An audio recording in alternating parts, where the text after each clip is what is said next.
Hey everybody. Um,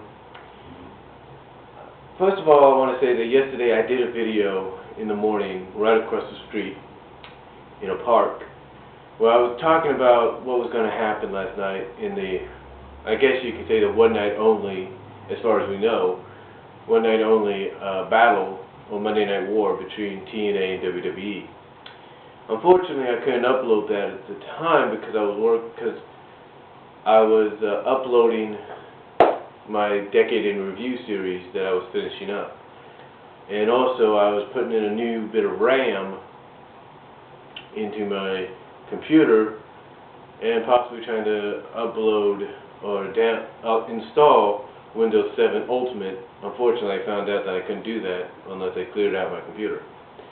Anyway, getting to what I'm saying. Last night, to me, had a very, very nostalgic feel to it. I mean, it was like, wow. You know, I couldn't believe the atmosphere, the atmosphere. I mean, it felt like it was Monday Night Raw, the Monday Night Wars all over again.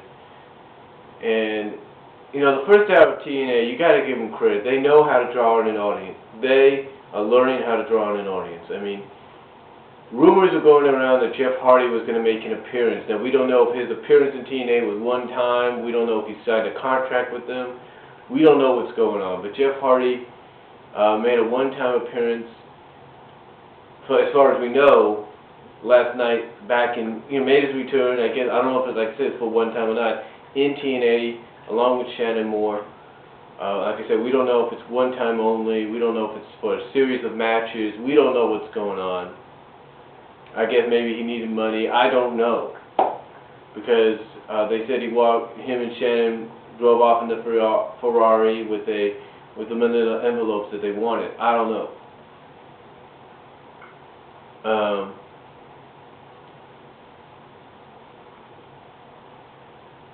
But overall, it was just a great, great night in both aspects. I mean, TNA in the first hour, I had Jeff Hardy. They had Ric Flair. I mean, the rumors about them showing up were true, and then almost 5 minutes before Raw comes on the air, TNA brings out Hulk Hogan to see if maybe they can keep the audience.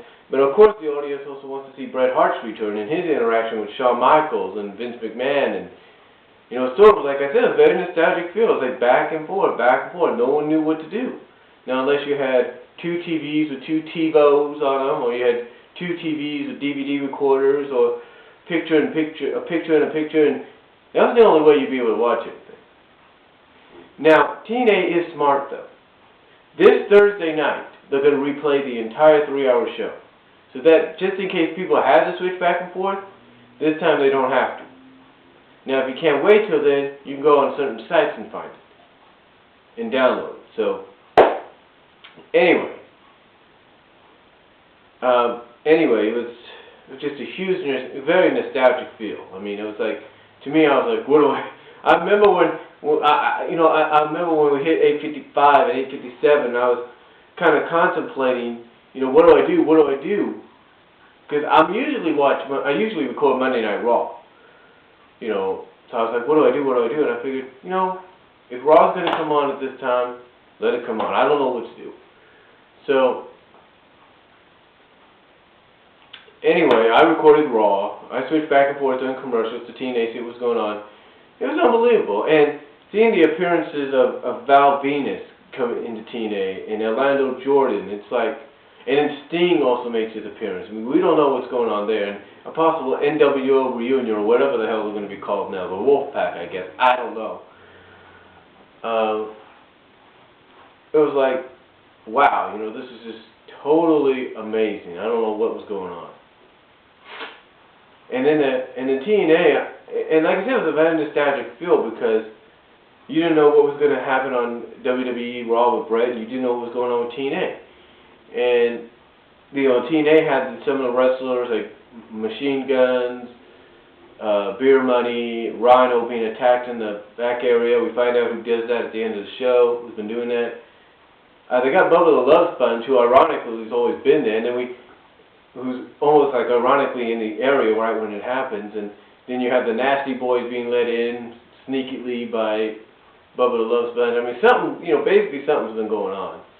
And it's ironic that a lot of the wrestlers, that were on Hulk Hogan's Hulkamania tour in Australia are here in TNA. It's kind of ironic, isn't it? But anyways, it was like an unbelievable night. I mean, the women's matches were okay. I mean, ODB won her match to regain the Knockouts title. It was an okay match, but it was nothing, I hate to say there's nothing compared to the tag team title match between Sarita and Taylor defended against Kong and Hamada. Kong and Hamada, the new tag team champions. Yeah, it's unbelievable.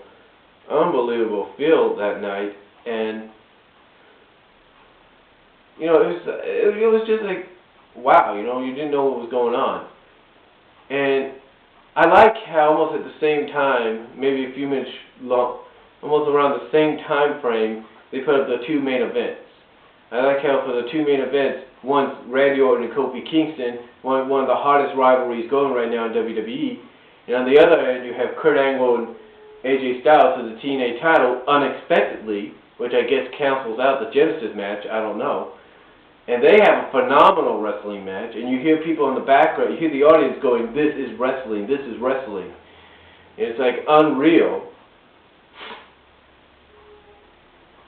And like I said, you have, on the other hand, you have Kofi and Randy, which people want to see, and it's kind of like both main events at the same time. You're thinking, what do we do? What do we do? Which one is better? Which one do we watch? And, Randy won his match, and AJ beat Kurt in his match. So, both were great matches. I honestly believe TNA's Styles Angle match was a little better. I hate to say that. But the Randy and Kofi one was good too. So, anyway, overall, like I said, very nostalgic feel to last night. I mean, and then at the end, we kind of, Hogan comes out at the end of TNA and says, tells AJ and Kurt, hey, you're the reason people watch wrestling. You're the reason we are what we are today. You're the reason that TNA is going to be the best and is going to be number one, and you're one because you guys are two of the greatest wrestlers in the world. And then on the other hand, you have Vince, kind of kissing up. Ignore my phone there.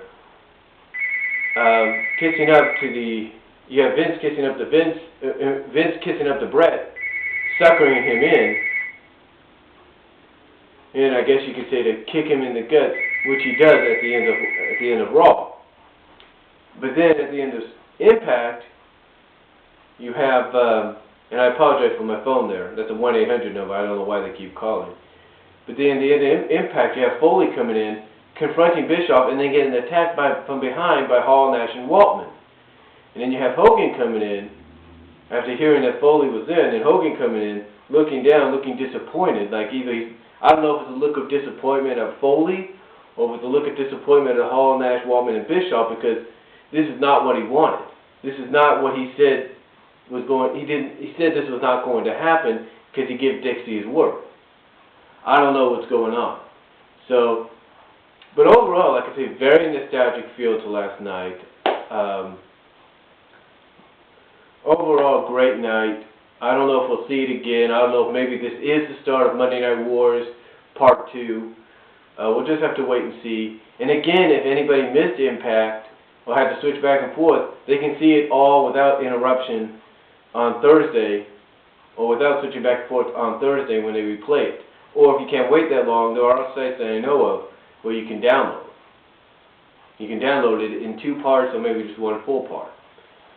But anyway, just a tremendous night last night, and I like, one of the things I like about Impact is I think it looks like they're going to turn Bobby Lashley heel, or at least turn Crystal heel. So overall, great night, and we didn't see the barbed wire massacre, but I think we will see one soon. We just don't know when. But overall, just a great night, and I like how, and Hogan, puts Jarrett in his place. I mean, overall, for both companies, great night. Just a great night. Bret Hart's confrontation with Chris Jericho, and tremendous night, and overall very big nostalgic feel. And like I said, maybe this is the start of Monday Night Wars Part 2. We'll just have to wait and see. But that's all I have to say. And got any comments, let me know. And I'll talk to you all later.